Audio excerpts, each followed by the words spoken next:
갈라디아서 2장 11절에서 21절까지 말씀 보겠습니다. 제가 석절 읽고 우리 성도님들께서 한 절 읽고 교독하겠습니다. 신약성경 303페이지 갈라디아서 2장 11절부터 제가 먼저 석절 읽습니다. 게바가 안디옥에 이르렀을 때에 책망받을 일이 있기로 내가 그를 대면하여 책망하였노라.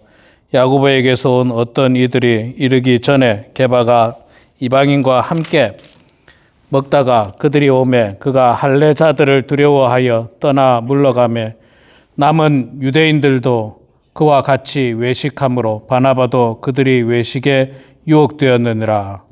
그러므로 나는 이 복음의 진리를 따라 바르게 행하지 아니함을 보고 모든 자 앞에서 게바에게 이르되 내가 유대인으로서 이방인을 나누고 유대인답게 살지 아니하면서 어찌하여 억지로 이방인을 유대인답게 살게 하느냐.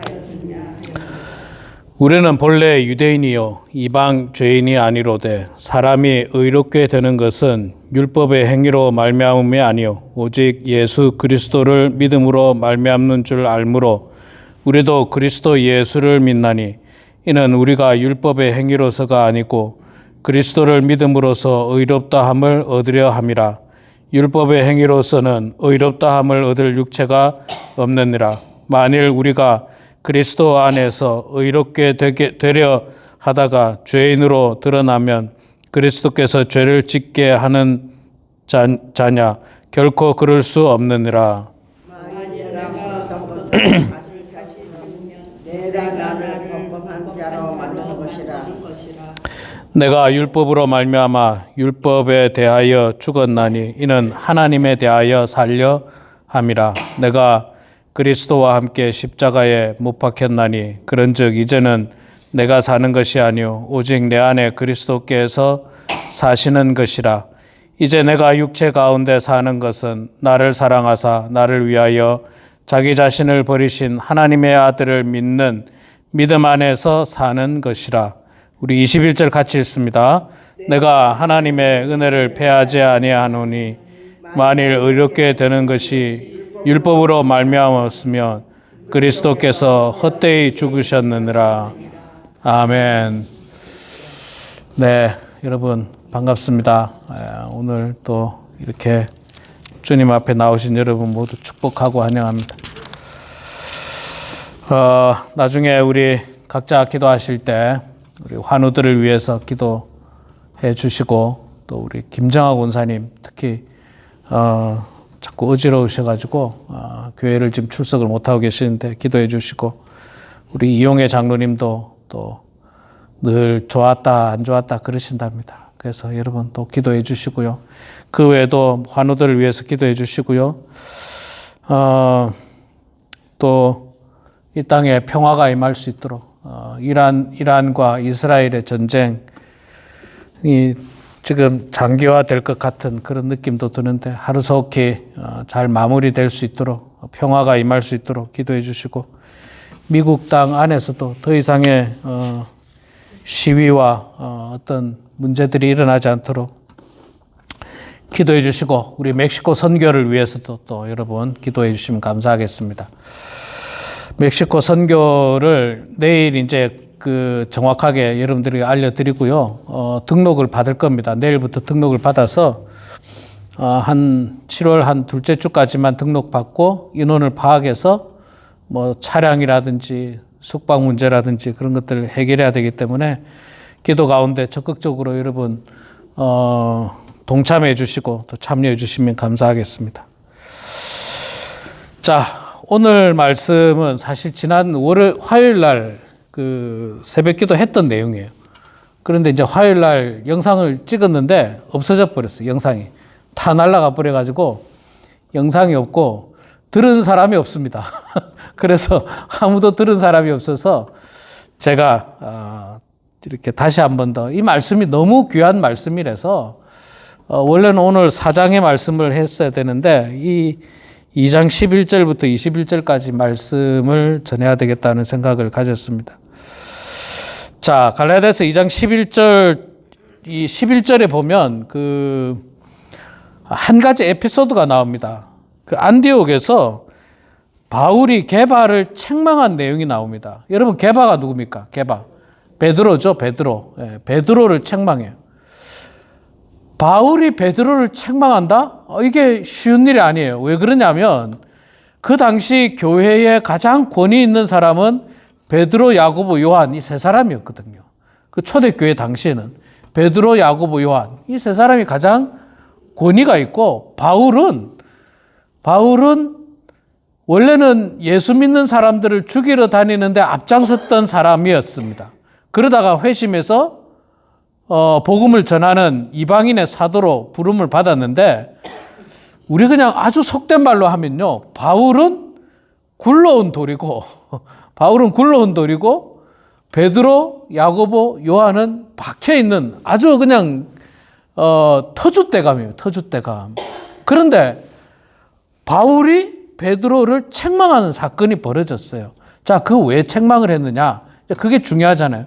뭐 아무 이유도 없이 시비를 걸면서 책망한 게 아니라 베드로가 약간의 실수가 있었습니다. 그게 뭐냐면 안디옥에서 베드로가 이방인들과 함께 바나바도 같이 있었던 것 같아요. 이방인들과 함께 식사를 하고 있었습니다. 자, 근데 율법에 보면 이방인들과 함께 식사하라고 되어 있습니까? 하지 말라고 되어 있습니까? 하지 말라고 되어 있거든요. 율법에는. 그런데 지금 사도 바울은 율법을 뛰어넘어서 이방인들에게 복음을 전하려면 그들하고 식사도 해야 되고 그들을 만나야 되고 신방도 가야 되고 가정도 방문해야 되고 이런 것들을 해야 되지 않습니까? 이런 것들을 해야지 되고 율법을 주장해서는 안 된다는 거예요. 율법을 주장하는 대표적인 게 갈라디아에서 뭐라고 이야기했습니까? 할례라고 했잖아요. 이 유대교 그리스도인들, 이 1장에 나와 있는데 다른 복음을 전하는 사람들 혹은 거짓 형제라고까지 표현했어요.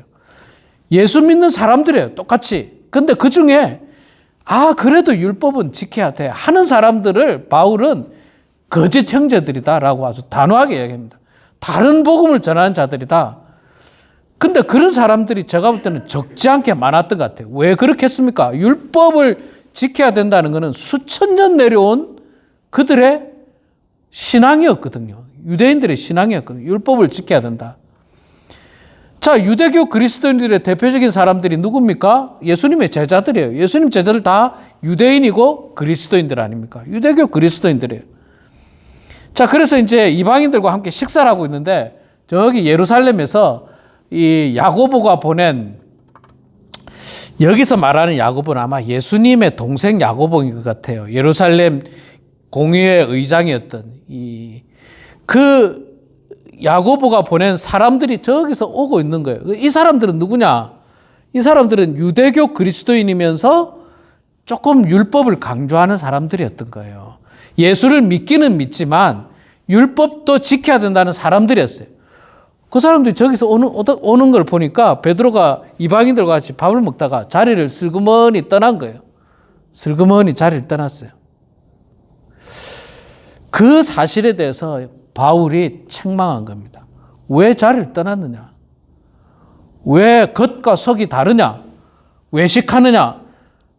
게바 네가 그렇게 하니까 바나바도 따라가지고 자리를 슬그머니 피하지 않느냐? 네. 자, 이걸 이제 우리식으로 좀 표현한다면 이 목사님이 뭡니까? 아주 그 깡패 역할을 하는 사람들에게 복음을 전하려고 그들과 함께 같이 식사를 했어요. 같이 식사를 하고 있는데 어떤 목사님 무리들이 가까이 오는 거예요. 그러니까 오해받을까 싶어가지고 그 자리를 슬그머니 떠나는 겁니다. 그런 사건이에요. 그런 사건. 그래서 바울이 게바에게 책망했다라고 이야기합니다. 그런데 생각해보면 책망할 위치도 아니고 책망할 만한 자리도 아니고 책망할 만한 그 뭐라고 해야 됩니까? 서로 간의 어떤 상황이 아니에요. 말하자면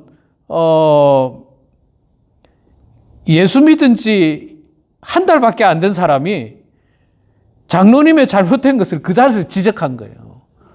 예수 믿은 지 한 달밖에 안 된 사람. 장로님 그러면 됩니까? 이러면서 지적한 거예요.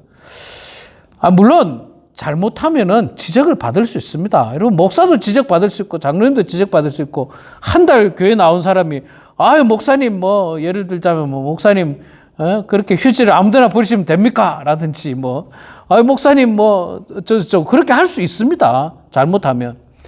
그래도 우리 인간관계 속에서 이게 쉬운 일이 아니잖아요. 쉬운 일이. 교회 나온 지 한 달밖에 안 된 사람이 목사님한테 목사님 왜 기도를 안 하십니까? 이런다든지 목사님 그게 말이 안 맞을 수 있지만 그렇지만 바울은 담대하게 책망했어요.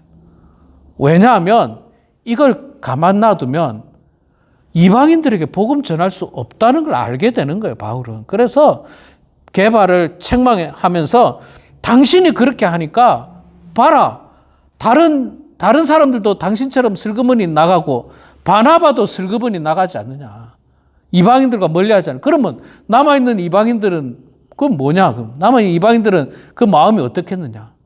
그래서 게바를 책망한 사건입니다. 여러분, 우리가 이 복음에 있어서는 단호해야 됩니다.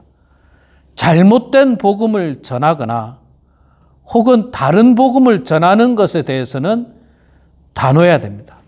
우리가 이걸 쉽게 받아들이면 안 돼요. 이단들 있잖아요. 다양한 이단들에 대해서 우리가 이것도 좋고 저것도 좋고 그래서는 결코 안 됩니다. 그러면요, 교회가 쉽게 무너집니다. 쉽게 흔들리고 쉽게 그냥 이단의 이 무리들과 어울리면서 무너질 수밖에 없는 것입니다. 그래서 바울처럼 복음에 대해서는 아주 단호하게 선을 긋고 또 분명하게 책망할 것을 책망해야 되는 것입니다. 자, 그리고 다시 한 번 더 15절과 16절을 통해서 우리가 의롭게 되는 것은 율법이 아니다. 율법이 아니다. 믿음으로 의롭게 된다는 것을 강조하고 있죠. 16절에 그 내용이 쭉 나옵니다. 사람이 의롭게 되는 것은 율법의 행위로 말미암는 게 아니다. 오직 예수 그리스도를 믿음으로 말미암아 되는 줄 알므로 이걸 강조하는 거예요. 이걸 계속 강조합니다. 내일 또 로마서 말씀을 제가 전하게 되는데 로마서도 계속 그 이야기하고 있거든요. 율법으로 구원받는 것이 아닙니다. 율법으로 구원을 받으면 아무도 구원받을 사람이 없다. 왜냐하면 율법을 다 지킬 사람이 없기 때문에 그렇다는 거예요. 그래서 이제 율법이 아니라 우리는 예수 그리스도를 믿는 믿음으로 구원받는다. 그러니까 지금 유대인들이 가지고 있는 율법에 대한 생각 좀 제발 버리라는 거예요. 그 머릿속에서 좀 끄집어내라는 겁니다. 자꾸 할례를 받으라는 말 하지 말고 이방인들과 같이 밥 먹지 말라 그런 것들 다 내려놓으라. 다 버려라. 우리가 그걸로 구원받는 게 아니다. 여러분, 우리는 율법이라고 어떤 관념 속에 있지는 않지만 아주 간혹 우리도 이 율법 같은 것을 붙들고 율법주의적으로 신앙생활하는 사람이 간혹 있습니다. 어떤 사람들이냐면 나쁜 사람은 복음을 들으면 안 된다는 거예요. 나쁜 사람, 깡패, 창녀, 그런 나쁜 사람은 복음을 들으면 안 된다라고 말하는 사람이 율법주의자입니다. 예수님은 좋은 사람들한테 복음 전했습니까? 예수님이 만난 사람은 당시로 보면 정말 나쁜 사람들이에요. 세리, 창녀들, 그리고 또 가난한 사람들. 그럼 예수님이 제일 잘못했나요? 아니요. 자, 나쁜 사람들에게도 복음을 전해야 되고 북한 사람들에게도 복음 전해야 돼요. 북한 사람들한테 복음 전하지 말고 그들은 다 죽어야 돼. 이게 율법주의적인 생각이에요. 예수님이 그렇게 하셨습니까? 창녀들은 다 죽어야 돼. 혹은 세리들, 저 나라를 팔아먹는 세리들은 다 죽어야 돼. 예수님 그러지 않으셨어요. 그들을 오히려 더 불쌍히 여기셨어요. 여러분, 북한 동포 생각하면요, 불쌍한 사람들이에요, 사실은. 잘못된 이데올로기 속에서 잘못된 위정자들을 만나가지고 고통당하고 있는 사람들이에요. 불쌍한 사람. 우리 민족이고 우리하고 똑같은 언어를 쓰는 우리 민족인데 불쌍한 영혼들이에요. 진짜 불쌍한 영혼들. 알고 보면 우리하고 똑같고 제대로 된 교육을 받았으면 정말 좋은 사람들이에요. 제가 요즘 뭐 가끔 탈북자들 그런 어떤 유튜브라든지 탈북자들 가운데서 그리스도인이 된 사람들의 어떤 간증이라든지 그거 들어보면요. 저 사람이 탈북자인가 싶어. 그냥 우리하고 똑같은 사람이에요. 똑같은 사람. 근데 어릴 때부터 잘못된 교육을 받아온 것 뿐이에요. 결론은 뭐냐? 그들에게도 복음이 전해져야 된다는 겁니다. 쉽지는 않지만, 형편상으로 쉽지는 않죠. 굉장히 위험하죠. 그러나, 빨갱이들, 저 북한 사람들은 다 죽어야 돼. 이거는 저는 율법주의적인 생각이라고 생각합니다. 이방인들은 안 된다라고 생각하는 게 유대인들의 율법주의 생각이거든요. 이방인들은 안 돼. 이방인들 안 돼. 이방인들이 되려면 그들도 유대인들처럼 할래 다 하고 그래야지 뭐 될깡 말깡이지. 이방인들은 안 돼. 저들은 이 유대인들이 이방인들을 사람 취급을 안 했어요.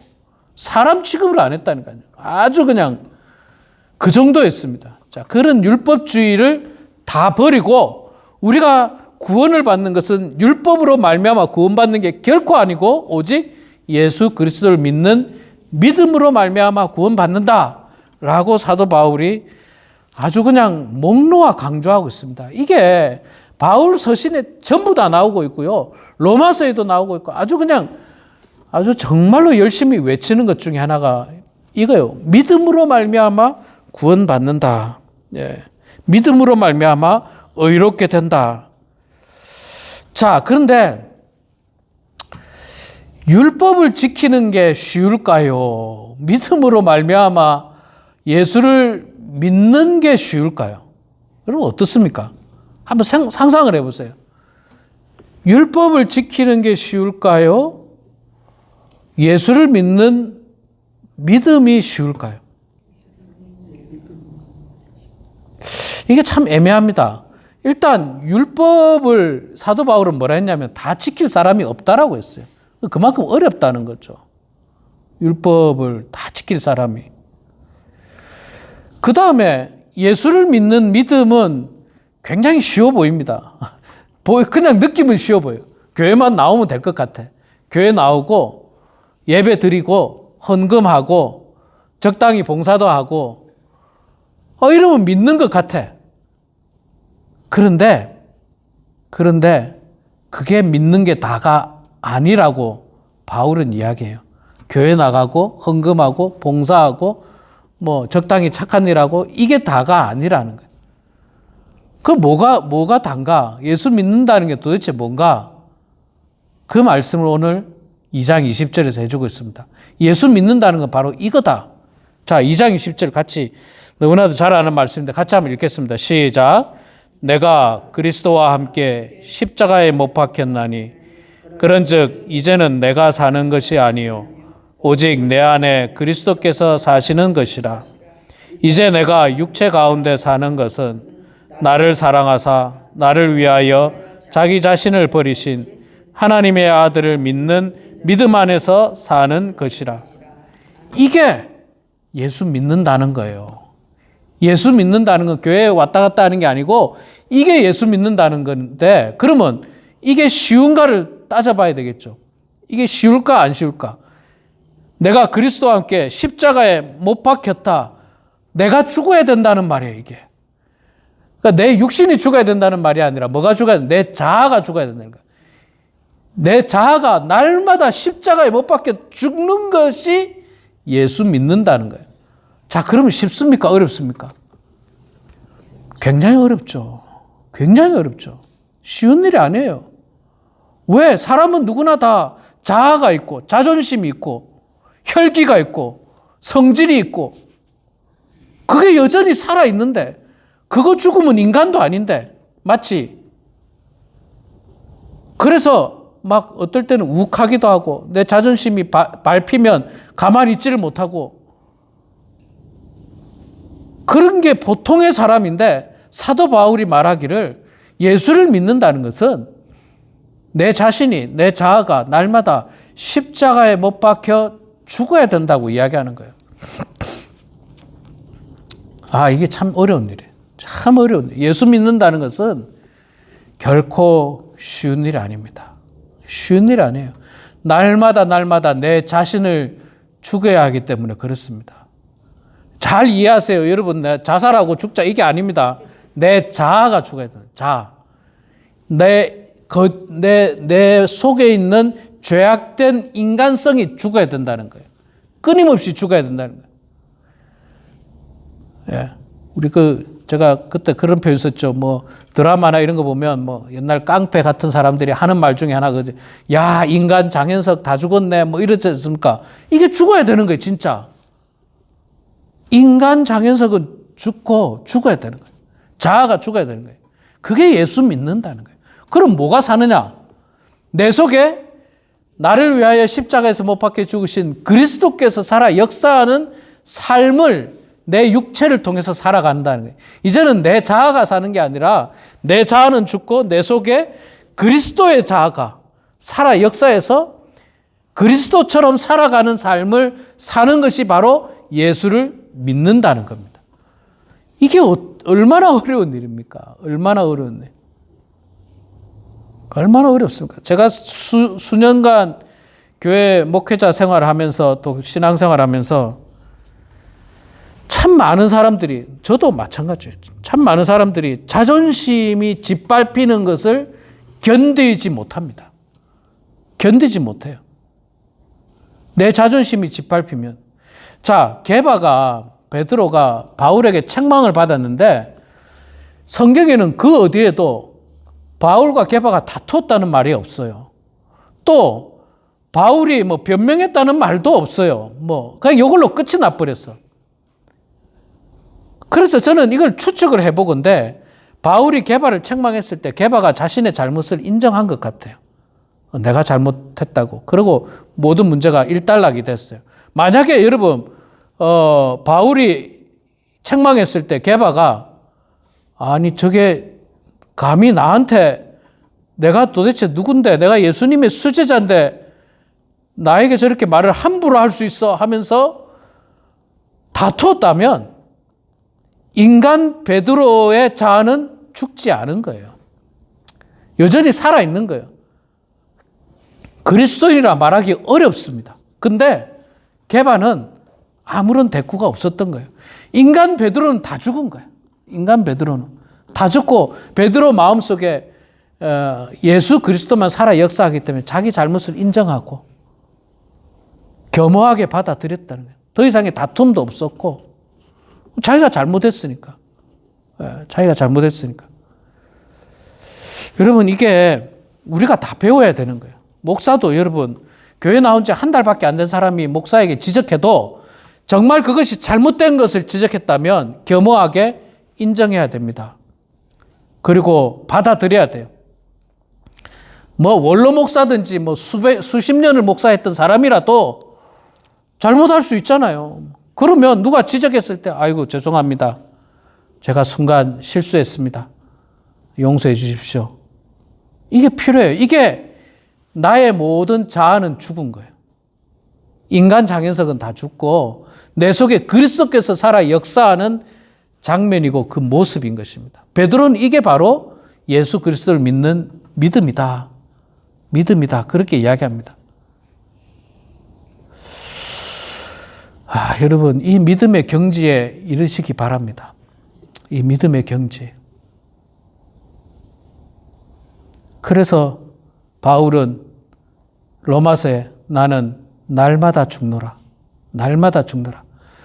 내 자아를 날마다 죽이는 일을 하는 거예요. 새벽 기도 때마다 나와가지고 하나님 오늘도 내 자아를 죽여주십시오. 나의 죄악된 자아, 못된 자아, 욕심으로 가득한 자아, 누군가를 이기려고 하는 자아, 누군가를 짓밟고 올라서려고 하는 자아들, 인간적인 추악한 욕망의 자아들, 하나님 이거 다 죽여주십시오. 죽여주시고 내 속에 그리스도께서 살아 역사하셔서 내가 정말 하나님의 자녀처럼 예수 그리스도의 삶처럼 천사처럼 그렇게 살게 해 주시옵소서라고 하는 기도를 우리는 날마다 드려야 되는 겁니다. 우리 사랑하는 성도 여러분, 우리는 율법으로 구원받지 못합니다. 우리의 행실이나 우리의 모양으로 구원받는 것이 결코 아닙니다. 우리의 신앙은 율법이 아닌 은혜로 구원을 받는 것이고 행위가 아닌 믿음으로 구원받는다는 생각을 가지시고 날마다 우리 자아를 십자가에 못 박아 죽고 내 속에 그리스도께 살아 역사하는 신앙을 통해서 하나님께 영광 올려드리는 우리 모두가 되길 주의 이름으로 축원합니다. 기도하겠습니다. 사랑의 하나님, 은혜를 감사합니다. 예수 그리스도를 믿는다는 것이 결코 가볍거나 쉬운 일이 아님을 오늘 말씀을 통해서 다시 한 번 더 깨닫게 하심을 주여 감사합니다. 하나님 아버지, 우리는 율법으로 말미암아 구원받는 것이 아니라 오직 예수 그리스도를 믿는 믿음으로 구원을 받되, 그러나 단순히 교회를 왔다 갔다 한다는 것만으로 예수를 믿는다라고 바울은 말하지 않고 끊임없이 내 자아가 그리스도의 십자가에 못 박혀 죽는 그 작업이 날마다 이루어져야 하고, 오히려 내 육신은 나를 위하여 십자가에 죽으신 예수 그리스도의 삶을 통해서 살아가는 그 육신의 삶이라는 사실을 깨달으면서 하나님, 우리가 날마다 우리의 자아를 죽게 하는 저희들 되게 하시고 그리스도와 함께 살아가는 우리 모두가 될 수 있도록 성령님 인도하여 주시옵소서. 하나님, 우리 연로하신 성도님들, 참으로 병원에 가도 그 아픈 부분을 해결하지 못하고 늘 고통당하며 살아가고 있는 우리 환우들, 하나님 불쌍히 여겨 주시옵소서. 긍휼히 여겨 주시옵소서. 치료할 수 있는 방법을 주님 허락하여 주시옵소서. 아버지 하나님께서 역사하여 주셔서 기적처럼 나음을 받을 수 있도록 하나님 아버지 붙들어 주시옵소서. 우리 사랑하는 모든 성도, 이 마지막 때에 나의 자아가 살아 역사하는 것이 아니라 내 속에 그리스도께서 살아 역사하는 삶을 통하여 주님께 영광을 올려드리게 하여 주시옵소서. 이 시간에 각자의 삶을 위하여 기도합니다. 자녀들, 손주들, 또 이 땅의 평화를 위해서 기도할 때 하나님 우리의 기도를 들어주시고 주님 응답하여 주시옵소서. 감사드리며 살아계신 예수님의 이름으로 기도드리옵나이다. 아멘.